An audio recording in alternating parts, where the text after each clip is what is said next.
Aujourd'hui, je commence une toute nouvelle série sur le thème « Ne limitez pas Dieu ». Certains d'entre vous m'ont peut-être déjà entendu sur le sujet, mais la dernière fois que je l'ai enseigné, c'était en 2014, et les données que j'utilisais pour expliquer ce sujet en relation avec mon expérience et dans ma vie personnelle ne sont plus d'actualité, et beaucoup de choses se sont passées depuis. Et j'ai vraiment ressenti le besoin d'aborder ce sujet. Je crois devoir vous en parler. Parce que chaque personne qui regarde ce programme, peu importe qui vous êtes, peu importe si vous êtes juste de passage et que vous avez l'intention de regarder autre chose, je peux vous garantir que chacun d'entre nous pose des limites à ce que Dieu peut faire dans sa vie. Je ne crois pas qu'il y ait un seul d'entre nous qui ait épuisé les ressources de Dieu à son égard. Je vais partager beaucoup de choses avec vous. Cette révélation m'est venue pour la première fois le 31 janvier 2002. Et depuis lors, Dieu m'en a parlé à de très nombreuses reprises. D'ailleurs, la semaine dernière, Dieu m'a montré à quel point je continuais à le limiter. Je dois progresser. Et je crois vraiment que nous servons un Dieu immensément grand. Il est capable de tout. Rien ne lui est impossible et il veut accomplir à travers chacun d'entre nous bien davantage que ce que nous ne lui avons jamais permis de faire. Et même si ce que je considère comme la deuxième rencontre, la plus marquante que j'ai jamais eue avec le Seigneur, lorsqu'il m'a montré ces choses, ce n'est pas quelque chose qui s'est produit seulement en 2002. Cela continue et Dieu me montre constamment que j'ai besoin de voir plus grand. Je dois le laisser libre au lieu de le limiter. Et je crois vraiment que jusqu'au jour où j'irai rejoindre le Seigneur, Dieu continuera à me montrer qu'il y a davantage. Il y a toujours quelque chose que je peux faire. Je ne vais jamais être satisfait. Ou pour mieux le dire, je sais que je suis censé être satisfait, mais je ne vais pas me contenter de ce que j'ai déjà fait. Je ne vais jamais arriver au point où je sentirai que j'ai atteint mon but et qu'il est temps de me reposer jusqu'à ce que je rejoigne le Seigneur. Je crois que Dieu a de grands desseins. Et ce n'est pas seulement pour moi.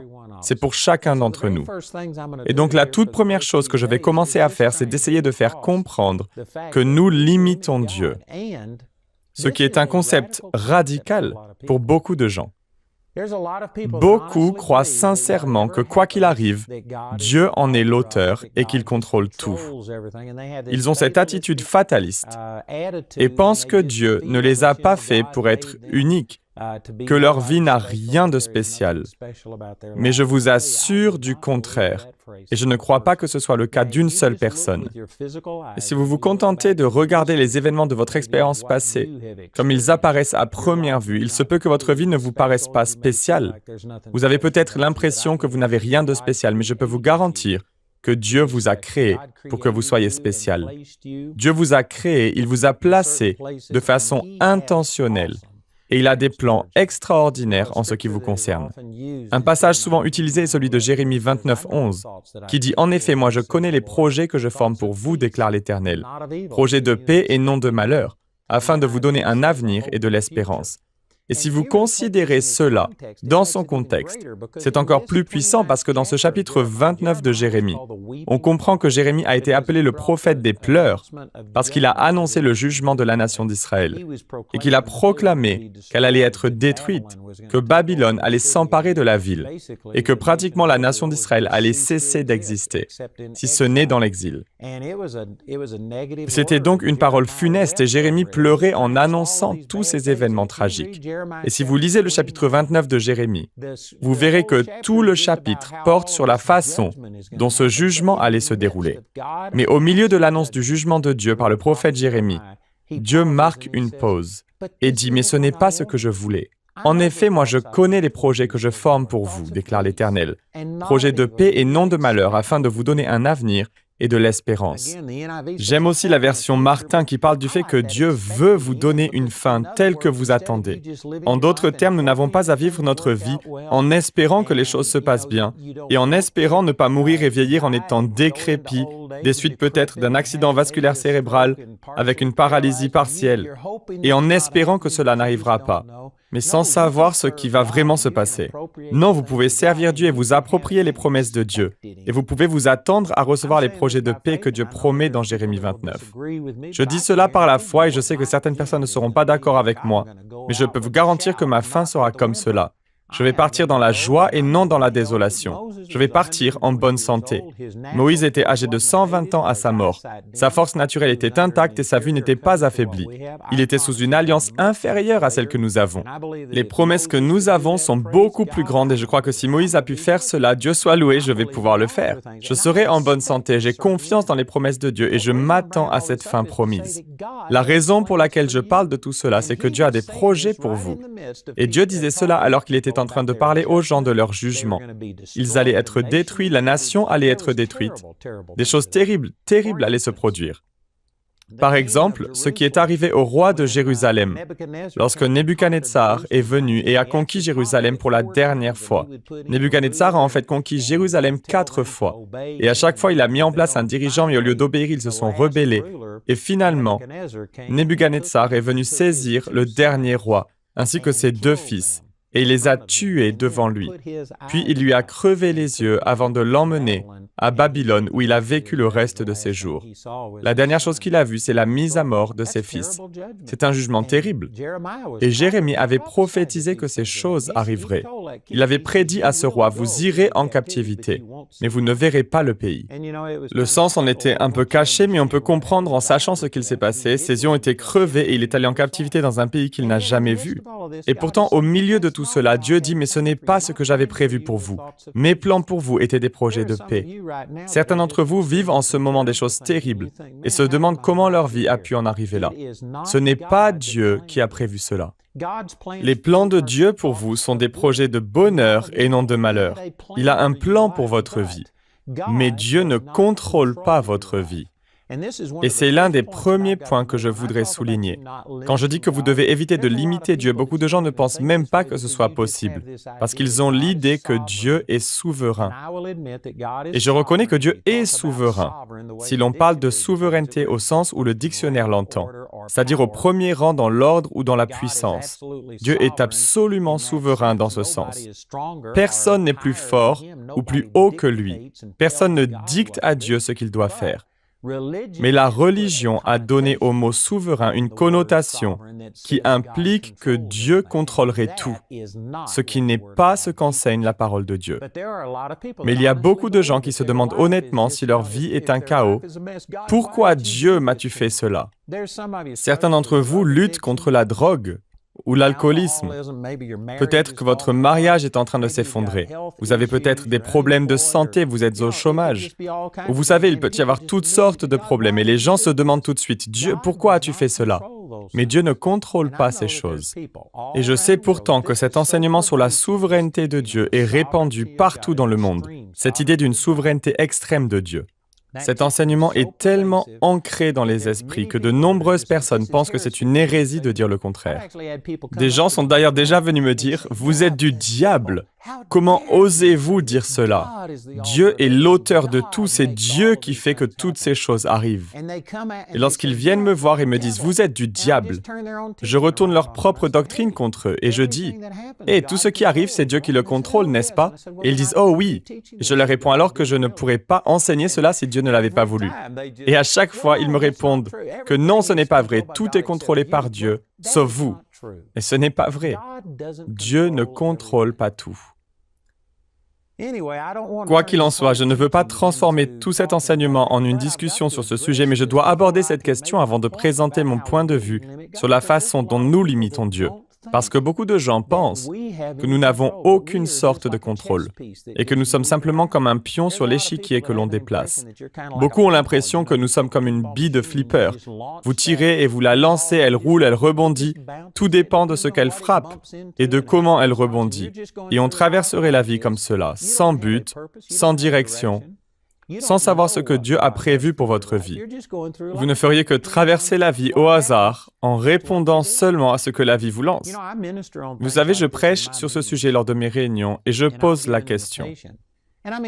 Il s'agit de personnes qui cherchent le Seigneur, de personnes qui m'ont vu à la télévision et qui m'ont entendu à la radio. Ils viennent à une de mes réunions, ils font un effort. Ce ne sont pas des gens passifs, vous savez, ce sont des gens qui non seulement se disent chrétiens, mais qui cherchent aussi le Seigneur. Ils viennent à mes réunions et je leur parle de ce sujet. Puis je leur demande combien d'entre eux ne savent pas avec certitude ce que Dieu les a appelés à faire. Vous traversez la vie et peut-être que vos parents avaient une entreprise et qu'ils vous ont demandé de la reprendre. C'est simplement ce que l'on attendait de vous. Ou alors quelque chose est arrivé et vous y voyez le destin. Mais vous n'avez pas la conviction au fond de vous-même que ce que vous faites est dirigé par Dieu. Ensuite, je dis, si c'est votre cas, je vous prie de vous lever. Et je le répète, ce sont des gens qui ne sont pas des chrétiens passifs. Il s'agit de personnes très motivées et qui sont à la recherche du Seigneur. Et il n'est pas rare que 80% ou plus de ces chrétiens se lèvent et disent « Je ne sais pas avec certitude quel est le dessein de Dieu pour ma vie ». Et ils se contentent de subir leur vie. Et je vous dis franchement, ce n'est pas une façon de vivre votre vie. Si vous n'avez pas de destination, comment pouvez-vous savoir si vous allez y arriver? Si par exemple vous aviez pour objectif d'aller quelque part, si vous vouliez aller du Colorado à New York, vous savez quoi? Il vous faudrait regarder une carte. Vous devriez prendre des décisions. Vous devriez prendre une certaine direction. Il faut vérifier en cours de route si vous allez dans la bonne direction, mais si vous n'avez pas d'objectif, si vous n'avez pas de destination en tête, alors vous pouvez prendre n'importe quelle route. Peu importe que vous alliez au nord, au sud, à l'est, à l'ouest, si vous n'avez pas de destination, vous pouvez aller dans n'importe quelle direction. Et que sera, sera. Ce qui arrivera, arrivera. Et c'est ainsi que la grande majorité des chrétiens vivent leur vie. Mais je vous assure que ce n'est pas la volonté de Dieu pour votre vie. Dieu vous a créé avec une destinée. Dieu a un plan pour votre vie et Dieu veut que vous alliez dans une direction. Et la raison pour laquelle je dis tout cela, c'est pour dire que c'est à vous de décider si la volonté de Dieu s'accomplira ou non dans votre vie. Elle ne s'accomplit pas automatiquement. Vous pouvez entraver le plan de Dieu pour votre vie. Vous pouvez faire les choses à votre façon. Vous et Frank Sinatra et sa chanson « Je l'ai fait à ma façon, I did it my way ». Cela vous conduira à la destruction à chaque fois. Les Écritures nous disent il y a un chemin qui semble droit à un homme, mais sa fin sont les chemins de la mort. Remarquez qu'il est dit sa fin au singulier et les chemins au pluriel de la mort. En d'autres termes, il n'y a qu'un seul résultat. Il n'y a qu'une seule fin lorsque vous choisissez vous-même votre chemin, et c'est la mort. Mais il y a de nombreux chemins. Il se peut que vous arriviez à vos fins par un autre chemin que le mien, mais vous savez quoi, si vous voulez suivre votre propre voie, cela finira par vous détruire. Dieu vous a créé dans un but précis, il a un plan pour votre vie, mais cela ne vous tombe pas dessus automatiquement, vous devez coopérer avec Dieu. Si vous poursuivez la volonté de Dieu, elle se réalisera dans votre vie. Si vous ne la poursuivez pas, je peux vous garantir que vous n'atteindrez pas votre plein potentiel. C'est comme la gravité. La gravité tire constamment tout vers le bas. Elle est constante. Elle ne varie pas. Elle est universelle et si vous devez vous envoler dans quelque chose, cela demandera un effort. Il va falloir appliquer une certaine force. Il va falloir respecter la loi de la poussée et de la portance. Mais la gravité ne cesse pas d'agir et si jamais vous éteignez le moteur, je vous garantis que vous allez commencer à descendre à cause de la gravité. Aujourd'hui, le monde nous tire tous vers la médiocrité. Et malheureusement, le monde ne se contente pas de l'accepter, il l'encourage. Ils ne veulent pas que vous formiez des espoirs. Ils ne veulent pas que vous croyiez. Certains, j'en suis sûr, se sentent mal à l'aise à cause de ce que je dis. Parce que toute votre vie, vous avez essayé de faire en sorte que tout se passe en douceur. Vous êtes comme l'eau, vous prenez le chemin de la moindre résistance. Vous choisissez le chemin le plus bas. C'est ainsi que l'eau coule, mais je peux vous garantir que vous n'accomplirez pas la volonté de Dieu si vous avez cette attitude. Vous devez poursuivre les choses de Dieu. Et vous pouvez limiter Dieu. Permettez-moi d'utiliser le verset suivant que le Seigneur m'a donné le 31 janvier 2002. C'est l'une des plus grandes révélations que le Seigneur ne m'a jamais données.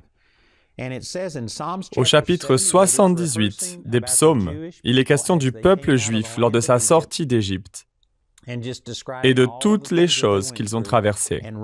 Et au milieu de cela, il est dit dans le chapitre 78 des Psaumes, au verset 40, « Oh, combien de fois le provoquèrent-ils dans le désert et l'attristèrent-ils dans le lieu sauvage ?» Et au verset 41, « Oui, ils revinrent en arrière et tentèrent Dieu et restreignirent le seul Saint d'Israël. » Ce sont les Écritures, je lis les Écritures telles qu'elles sont. Ils restreignirent le seul Saint d'Israël. L'Écriture dit que vous pouvez restreindre et limiter Dieu. Non pas parce que Dieu n'est pas aussi puissant que vous, mais parce que Dieu est un Dieu d'amour, un Dieu de grâce. Il ne vous impose pas sa façon de faire. Dieu est un gentleman, il vous attire, il vous aimera, il vous proposera des choses. C'est comme dans Romains chapitre 12, verset 1. « Je vous implore donc, frères, par les miséricordes de Dieu, que vous présentiez vos corps en un sacrifice vivant, saint, acceptable à Dieu, qui est votre service raisonnable. » Donc il vous implore, il vous supplie, il vous courtise. Il vous appelle, mais il ne va pas vous forcer à faire quoi que ce soit. Vous pouvez vivre comme vous le voulez. Vous pouvez choisir de suivre votre propre chemin. Dieu vous a donné cette possibilité. Et votre liberté de choix est sacrée pour Dieu. Dieu ne vous impose rien, sauf lors du jugement dernier. Et même lors du jugement dernier, lorsque Dieu enverra des gens en enfer, ce n'est pas une décision arbitraire, il ne les force pas à y aller. C'était leur choix, ils ont été convaincus de pécher. Dieu le fait pour chacun, pour tout être humain. Les versets 18 à 20 du chapitre 1 de l'Épître aux Romains montrent que chaque péché, chaque chose impie que les gens commettent, ils en sont conscients. Dieu leur a révélé sa puissance éternelle et sa divinité. Ils sont donc inexcusables.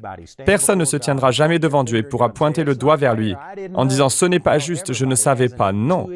Tout le monde a cette connaissance intuitive et Dieu envoie des gens sur leur chemin et on pourrait le montrer de bien des manières. Ils vont devoir ignorer une montagne de convictions envoyées par le Seigneur avant de se retrouver en enfer. Et quand Dieu exécute le jugement final sur eux et les condamne à vivre en enfer, il ne fait en réalité que confirmer leur choix. Ils ont choisi d'aller dans cette direction. Ils ont choisi de rejeter le Seigneur ou de l'ignorer. Et le résultat est le même. Ils n'ont pas jugé important de reconnaître Dieu et de recevoir son salut. Et Dieu se contente en fait d'appliquer leur propre décision. Dieu n'impose sa volonté à aucun d'entre nous, sauf lors du jugement. Et lors du jugement, tout ce qu'il fait, c'est appliquer les choix que vous avez faits. Mais Dieu a un plan pour vous. Je cite encore Jérémie 29, 11. « En effet, moi je connais les projets que je forme pour vous, déclare l'Éternel, projets de paix et non de malheur, afin de vous donner un avenir et de l'espérance. » Ce n'est pas Dieu qui a voulu que votre vie se termine par un divorce, que vous soyez malade, que vous tombiez dans la pauvreté, dans la drogue ou dans l'alcool. Si vous vivez dans la rancœur, l'amertume et que toutes vos relations ont échoué, ce n'est pas Dieu qui vous a fait cela. Ce n'est pas sa volonté. Dieu a un plan pour votre vie, mais vous devez le choisir. Vous devez le chercher. Et il est dit dans Matthieu chapitre 7, verset 7, « Demandez et l'on vous donnera, cherchez et vous trouverez, frappez et l'on vous ouvrira. » Puis au verset 8, il est dit, « En effet, toute personne qui demande reçoit. Celui qui cherche trouve et l'on ouvre à celui qui frappe. » C'est la volonté de Dieu de se révéler à vous.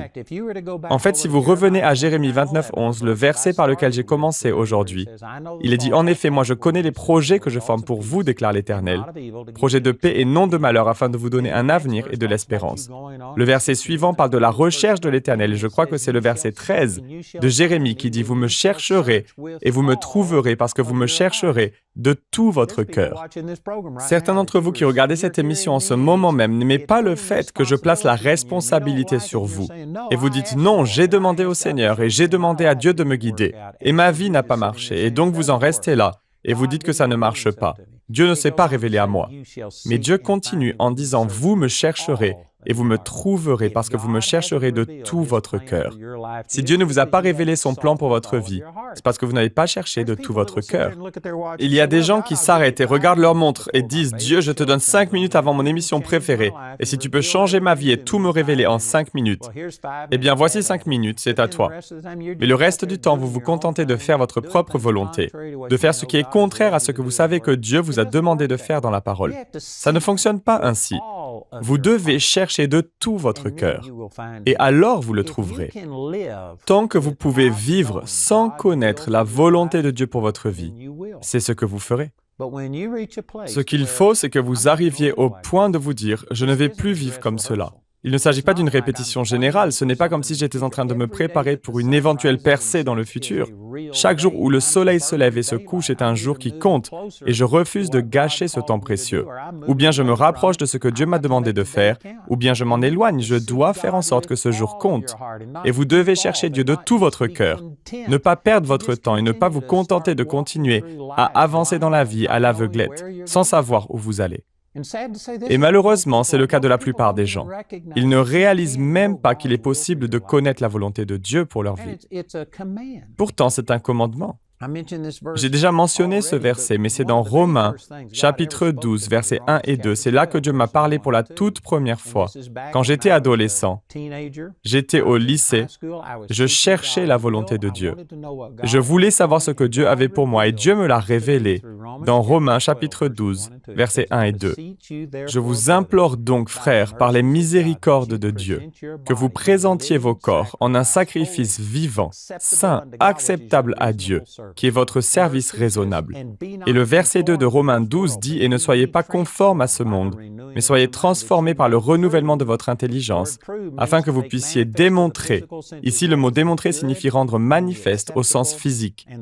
Lorsque j'ai vu cette phrase « que vous puissiez démontrer quelle est cette bonne et acceptable et parfaite volonté de Dieu », je me suis dit, c'est ça. C'est mon fondement scriptural pour découvrir quelle est la volonté de Dieu. Je la recherchais de tout mon cœur. Et quoi qu'il en soit, j'ai tout un enseignement à ce sujet. Ce n'est pas ce que je propose aujourd'hui, mais si vous voulez savoir comment trouver, poursuivre et accomplir la volonté de Dieu, mais ce que j'enseigne aujourd'hui, c'est que Dieu a un plan parfait pour votre vie et comment vous devez enlever les limites que vous imposez à Dieu. Vous devez cesser de penser petit et de limiter Dieu, de lui imposer vos inaptitudes et vos échecs. Et vous devez reconnaître qu'il est illimité et qu'il peut agir à travers vous et que vous devez penser grand. Je peux vous dire que cela a révolutionné ma vie. Si vous n'avez pas entendu mon enseignement sur ce sujet, je vous encourage à l'écouter, parce que j'ai littéralement eu des milliers de personnes qui, après avoir entendu mon témoignage sur la façon dont cela m'a changé, l'ont appliqué à eux-mêmes. Et l'Écriture dit dans Romains chapitre 2, verset 11, qu'il n'y a aucune distinction de personne avec Dieu. Ce que Dieu a fait dans ma vie, il le fera pour vous. Cela peut révolutionner votre vie. Je considère que c'est l'une des choses les plus importantes que Dieu m'ait jamais montrées. Cela a littéralement tout transformé. Et il en sera de même pour vous.